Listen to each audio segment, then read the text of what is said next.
Welcome to this edition of Soul of Warren County. I'm your host, Mickey Gwynn. I've been asked, how did you come up with the idea for Soul of Warren County? Well, I didn't come up with the idea, but in studio with me today is the person who came up with that concept, my good friend Karen Wilson from Ben Lomond TV Channel 6. Welcome to Soul of Warren County, Karen. Thank you. It's great to be here. I feel so peculiar being in this spot right here, but it's a lot of fun. I really cherish our friendship, and we've gotten to know each other so well over the past few years, and we do a lot of good brainstorming together. So Yes, it's kind of we a do. joint idea. I don't Yes. think I came up with it exclusively. Well, you sort of started talking to me about that, but before we get into the Soul of Warren County program, let's hear a little bit about Karen Wilson. Let's take a trip down memory lane, and we want to hear every minute detail from birth till today. No, just What's the movie that starts out, I was born? Yeah, the early age. Yeah. Well, I guess I'm consider myself kind of a hybrid of Warren and Cannon counties. My mom's people, as they say, were Blairs from the Short Mountain area, and my dad, Bobby Ashford, his family moved around a lot, but kind of ended up in the Centertown area. So that's where I grew up. I'm very nostalgic about my childhood. You know how it is, like parents and kids remember things different ways. The parents kind of tend to remember like the struggles, and they're so busy providing for the kids, and us kids are so oblivious most of the time. Yes. You know, and we're just living our best life, playing outside, riding bikes, and doing all the fun things. And that's kind of how I remember my childhood there. I went to Centertown School, and my friends that I met there are still dear to me today. We all still do things together, and I had some wonderful teachers there too. Miss Janie Moore was a wonderful teacher. Of course, I had many there, but she stands out because she was our history teacher, and I loved history. And so that's where I think you and I kind of talk Yeah, a lot about history and that kind of thing. But you know, it was a special time. I'm a proud Gen Xer, and I feel like we're kind of one of the last great generations. We have the responsibility and the morals probably of older generations, but then I feel like we have that cool factor too. I don't know. Yeah. My kids would probably disagree with that, but you know, that's kind of how my beginnings started. Yeah. Well, you know, if you grew up in the 70s, how can you not be cool? Everything about Really? the 70s I is mean, cool. my friend and I went to we wore a roller skating rink out.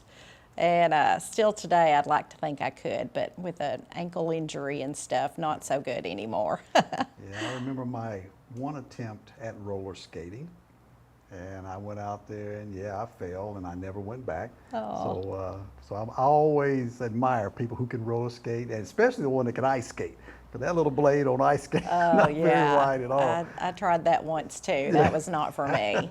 Yeah. Yeah. So you went through what grade at Centertown? 8th grade, yeah. Okay. And so when you kind of went over, then it was the junior high, which is Bobby Ray now, but Right. that was a bit of a shell shock when you went for 1 year to the 9th grade and were thrown in with kids from all the counties, Right. plus, you know, the city schools were there too. So I didn't love the 9th grade, you know, but it was kind of that transition period into, you know, going over to the high school.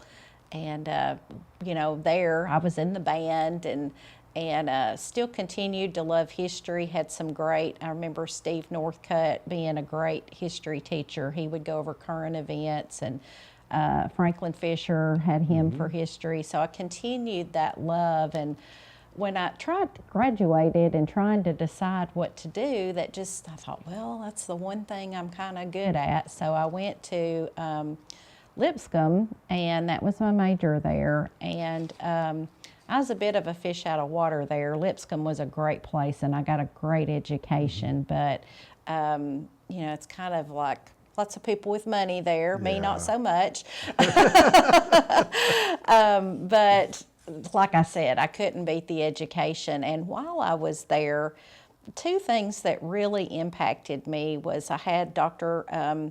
Lawrence as a teacher, and I was able to sign up for a class that got to go to Europe for about 3 weeks in the summer, and then we had to write a paper when we got done. So that was just the trip of a lifetime, the experience, you know, and that was a perfect time when you don't have kids and all the responsibilities.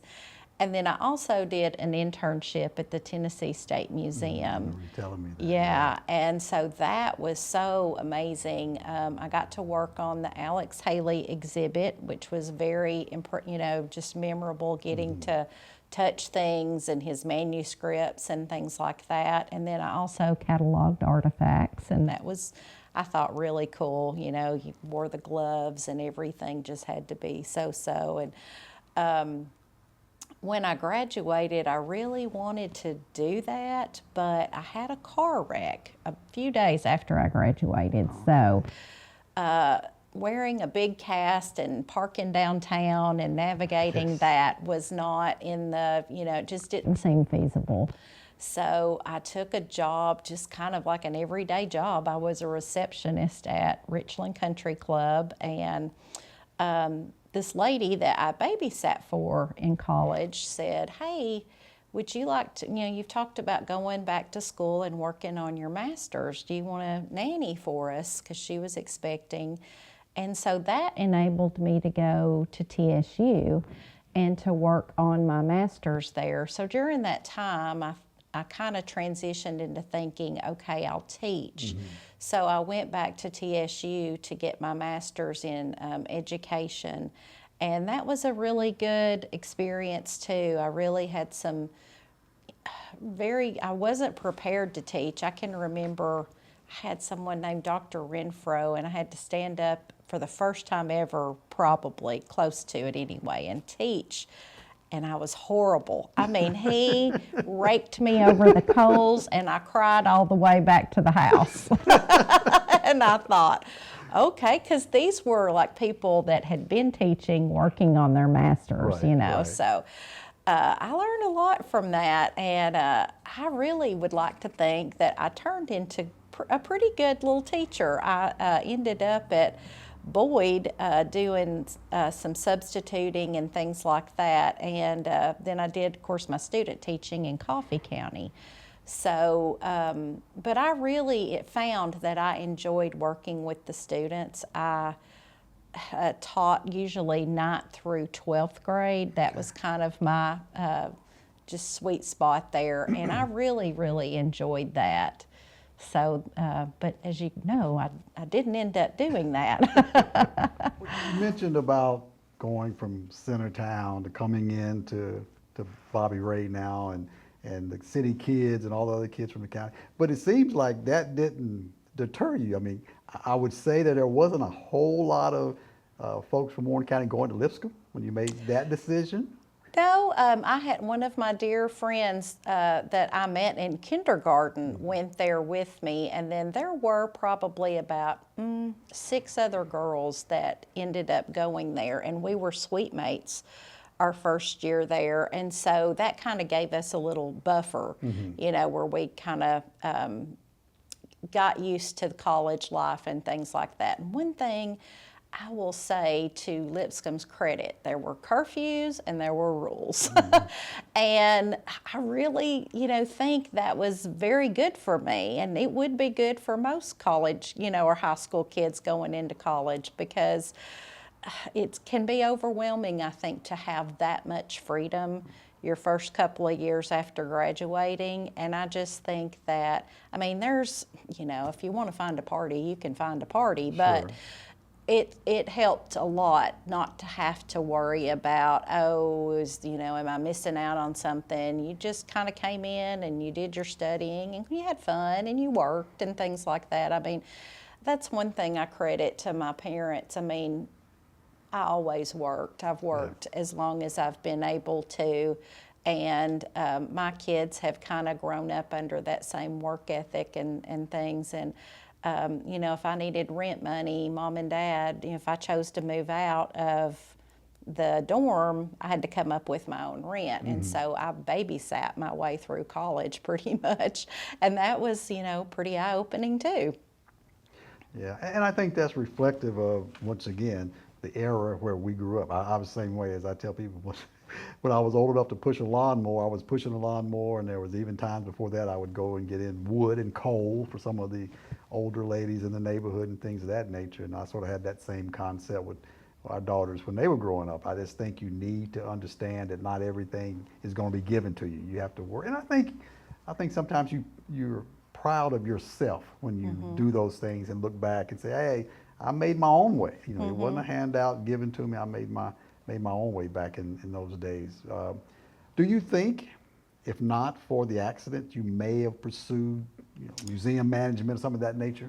You know, I look back and I really it's kind of like that alternate universe that you can see yourself in, and you think, what if that would have happened and that would have been so cool. You know, I look back on Tennessee State Museum's website, and there's some of the same names. I saw Dan Pomeroy's name on there, and he was, I think he might have been the director when I was there. And of course, now they have a fabulous new facility. Oh, yes. Yeah. And that would have been a dream job, but my life would have been very different.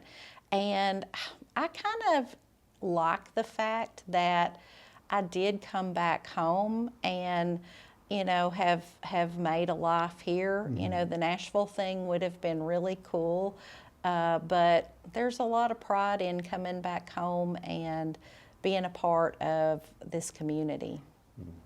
Now, when you came back to teach, were you teaching history?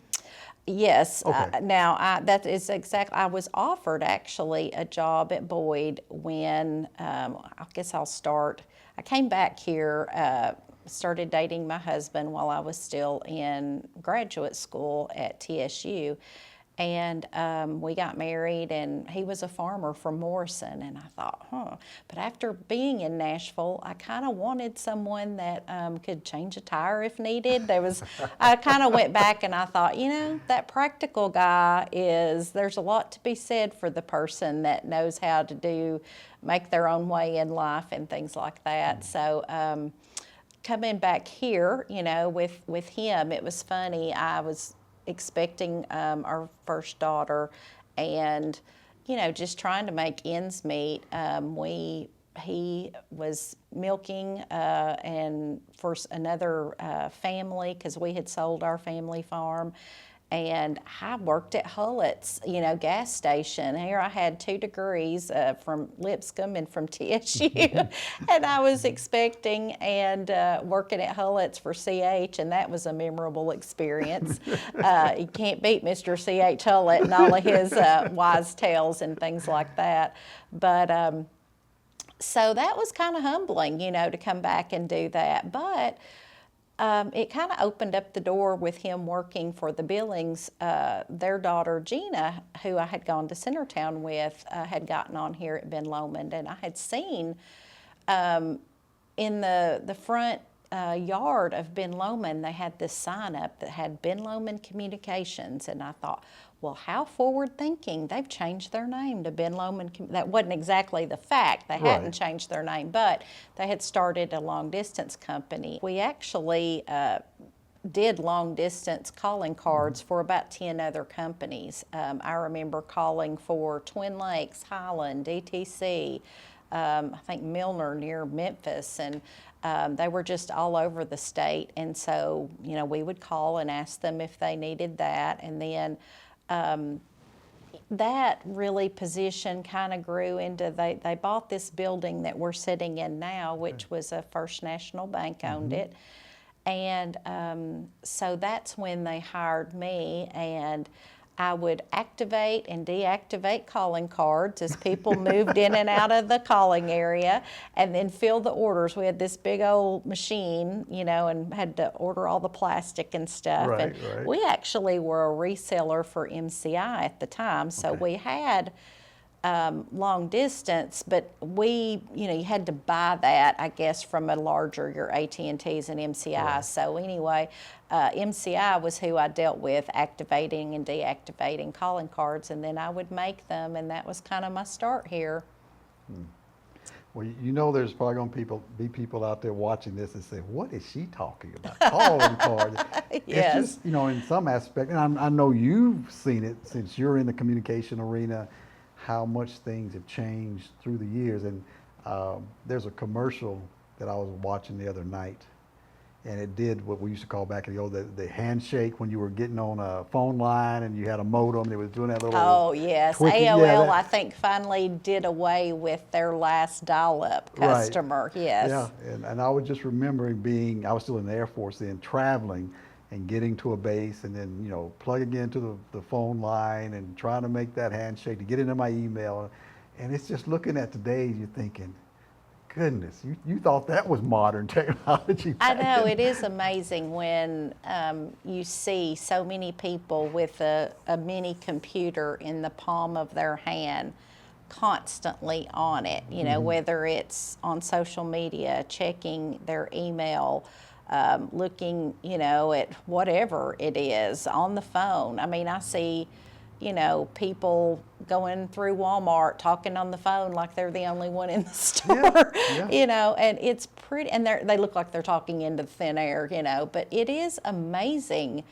I mean, when we were talking about growing up and you started out with a party line, where, yes. hey, I need to make a call, and the neighbors, whoever was on the phone Yeah. had to hang up so you could take the line and stuff. So in, just my lifetime, how much things have changed is pretty phenomenal, and it just blows my mind to think what's next, even with AI.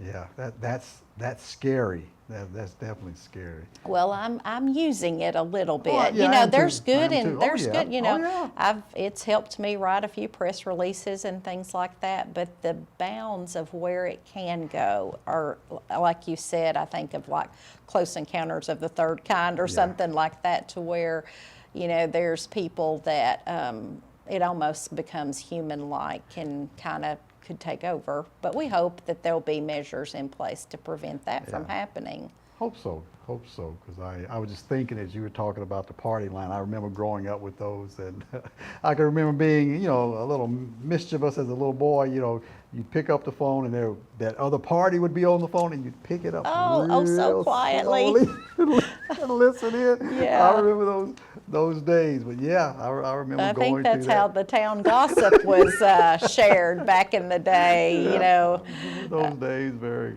very well. Yes, it was good times, I have to say. But yeah, Ben Lomond has come so far since then. And, working in the long distance, I was hired by Judy Kelsey, and she was such a powerhouse here at Ben Lomond. I mean, to see a woman who mentored and helped other females get on and grow in a cooperative. And our cooperative has always been such a leader in not only in Tennessee but in the nation. And to have someone kind of give you that leg up, because I really wasn't in the professional world at all. Right. I mean, even coming to Ben Lomond, I was kind of like, email, huh? What? And yeah. learning how to do Excel spreadsheet and things like that. You didn't really learn that in college because I didn't take the business route. And then after Judy, Carrie Huckabee was my supervisor, my manager, and she's now the TNBA director and the Tennessee Broadband Association. And somehow, she kind of saw, I don't know how this got started, but I started helping a little bit with marketing and public relations. And that was where I really thought, okay, this is my thing. I really think that even though I did not go to school to do this, I do have an eye, and I do like the PR side of it. Now, I'm kind of a bit of a wallflower, but I love to set things up for it to look a certain way. And So if you see me at a party, I'm not going to probably be chatting it up with anybody. You know, that's just not me. Right. But I do, you know, the PR side of Ben Lomond really appeals because I think it's so important for our customers. They are, I mean, we're a cooperative, Sure, you know, sure. so they're who we are. And so whether it's at the fair, giving out promo items, it is so important to be touching base with our customers. And so that's the part I really love. And you're in competition. I mean, you know, if you were the only game in town, you could just sort of say, hey, they have no other choice kind of thing. But when you have some competition, you got to make sure you're the company of choice. You know, that's always important. And I think, you know, you said it's almost like you sort of found your calling there, even though it may have been a little bit outside your norm. I think that happens to a lot of people. You know, they just sort of say, that's sort of what I want to do. Yeah. You know, even though it's going to be something that I couldn't see myself doing a few years ago, that's what I want to do. And I know you've been very cooperative in helping us, and that sort of gets us to the story about Soul of Warren County, how that yes. came about. I know we were talking about the other day, and I think it was back in 2021 during COVID. During COVID, we were putting together the Black History Month program, and the planning committee, it was me, Ella Richmond, Donald Chris, Helen Martin, a few people were saying, well, what can we do? We really can't get together. You know, it just can't happen. And Helen Martin mentioned about some program that y'all had helped with. She said, why don't you give Karen Wilson a call out at Ben Lomond? They did a program, and she might be able to give you some ideas of what you could do. And I remember, you know, calling you up, and hadn't met you before, and I said, you know, we were talking about maybe doing a little bit of a virtual Black History Month. And you were like, oh yeah, we can help with that. I mean, just no hesitation whatsoever. And we did that. We had some people come in studio. We had some people who did their own thing, you know, with their iPhones With and things like that. VoIP and stuff, they would call they in would call and film in, them. do all Yes. that kind of thing. So we were doing all that, and y'all edited all that for us. And our Black History Month program that year was all virtual. You know, even our guest speaker was, you know, doing her presentation virtually. So that was the first meeting that we sort of got together and we talked about those things. And I don't know where the conversation after that, we were talking, and seemed like I remember you saying that Ben Lomond was looking at trying to maybe do a few more cultural type of program. Yeah, And, well, yeah, we're always looking for new content Yeah. and some diversity in what we're providing. You know, with Channel 6, we've had hunting shows, cooking shows, and we've got table talk, and of course, Jonathan Womack does a fantastic job going out into the community. But you know, I knew that there was aspects of Warren County and just the community, our serving area, and all that was being overlooked. There were stories out there that we weren't hearing, and you know, had moved, but you had a connection into lots of the stories that we were interested in. Yeah, that was sort of where the conversation began. I remember I said, well, you know, Warren County has a lot of, you know, African American history. I talked about Carl Rowan and William Houchin and you know, Lester Strode, my brother Martin going. I said, you know, there's a lot of history there. I said, I can get you just a little, you know, essay type of thing together just to talk about that history.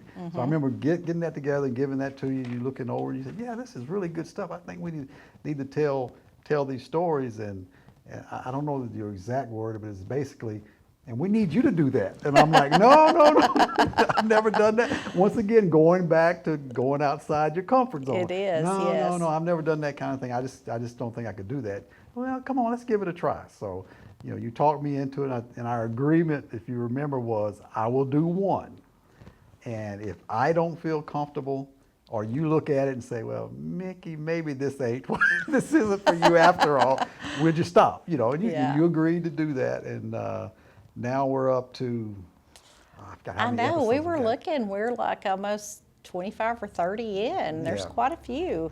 There's quite a few out there now. A lot, so. even more stories than what we realized. And that just, and now, you know, I look at like Mr. Marvin Lusk, he's passed away, and Yes. how thankful I am that we have his, you know, him on the show, and he was able to tell. That was so fascinating.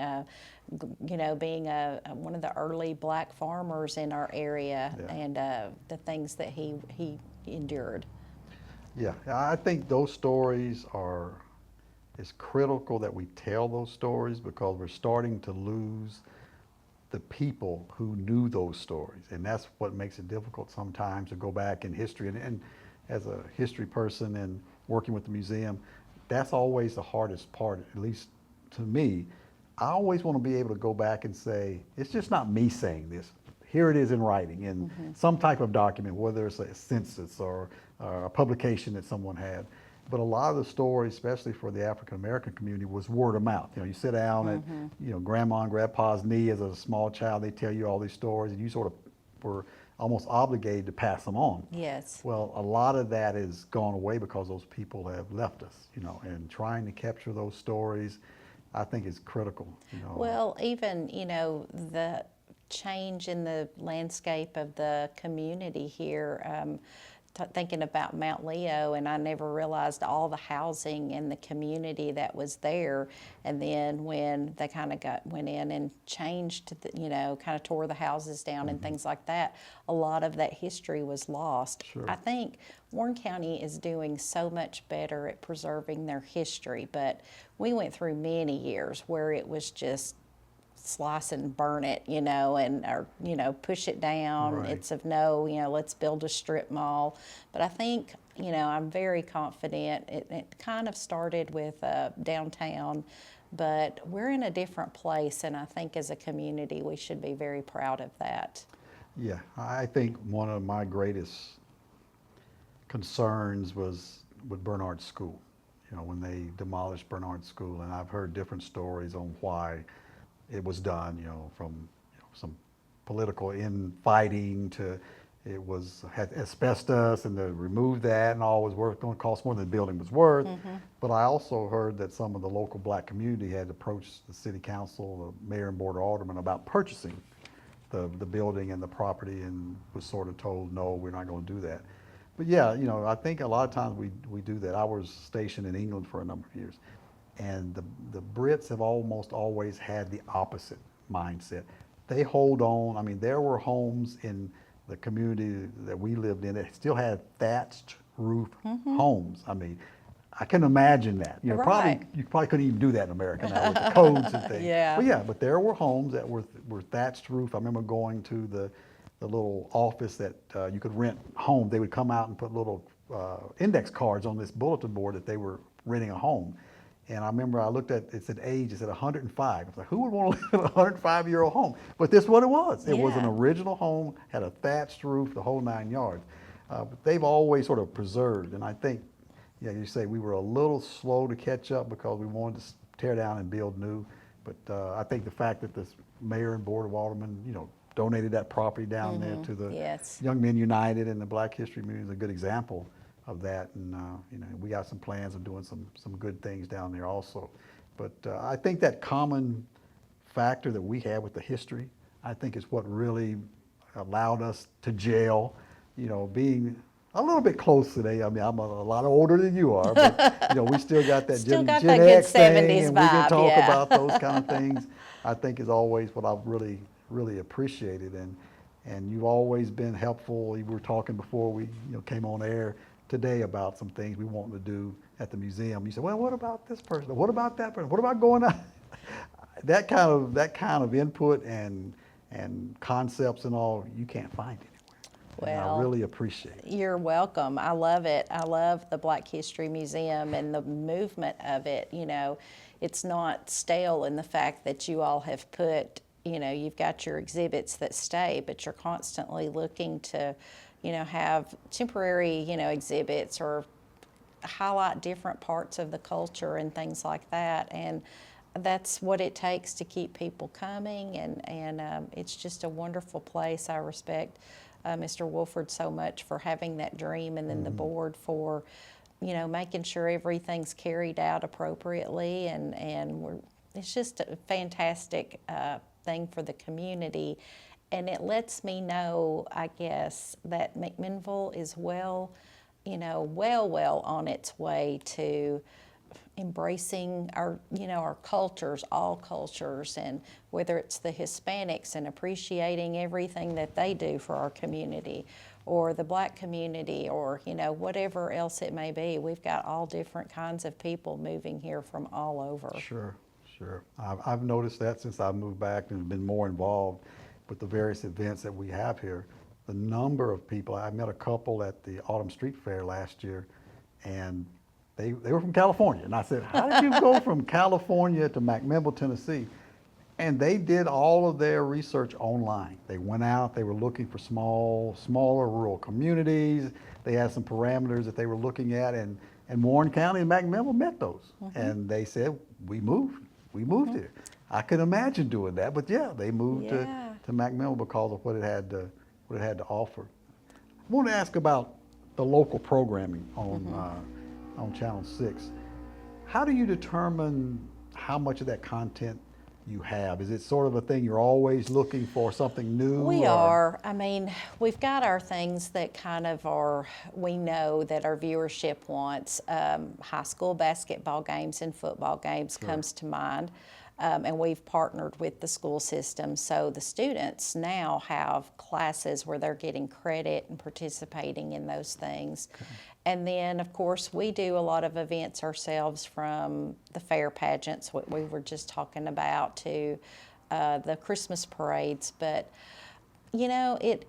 it's hard. It's almost like finding a little nugget of gold when you've got someone that can do a show, but also has the time to do it and apply themselves. And so we've been very fortunate. There's times where we've tried things and thought, or we might have, had a couple of seasons, and then the person changed jobs and could not do that anymore.